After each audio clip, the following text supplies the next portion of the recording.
This is what it looks like today, but in about a year, this 7,300 square feet, two-level space that once housed a Chase Bank will be the home of BCA at 2700, short for the Bronx Council on the Arts' new address, 2700 Tremont Avenue. It's going to mean that the square will be a centerpiece for the artist community that we have in the borough. And it's going to be part of the revitalization of Westchester Square. Recognized for providing funding for the site were New York City Councilman Jimmy Vaca, Borough President Ruben Diaz Jr., and the New York City Department of Cultural Affairs. And instrumental in seeing the space donated for the cause by J.P. Morgan Chase, Congressman Joseph Crowley. Jimmy was involved at every stage, working with Mayor Bloomberg down to myself, to convince Mr. Diamond and J.P. Morgan Chase during some of the more difficult times, but really recognizing the contributions of this community, what this would mean to the Bronx. We need not only to take care of our small businesses,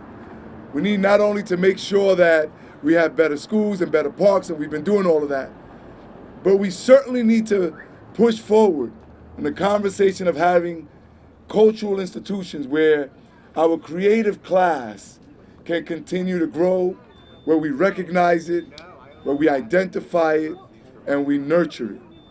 That is what's going to happen in this building. Here are the artist renderings provided through LTL Architects, with construction being implemented by the New York City Department of Design and Construction. And it's a flexible space, and it's also going to be environmentally responsible because it's going to achieve LEED Silver. Meanwhile, on the art headquarters, John Benizio with the Westchester Square bid says this is more good news. It's been a very, very long time. Okay, nothing ever moves fast enough for me. Okay, but I'm very glad to see this is happening today. Housed near the Hutchinson Metro Tech Center, home of the Bronx Chamber of Commerce, Chairman Joe Kelleher calls it great for the borough's economy. The Bronx is going through this major economic development boom right now. And so you have commercial office buildings, you have residential being built. We're in Westchester Square, we have the business improvement district, so retail is really starting to take off. I was an artist, and I was invited to come up and do some shows here in the Bronx by this young guy being mentored by Bill Aguado. His name was Fred Wilson.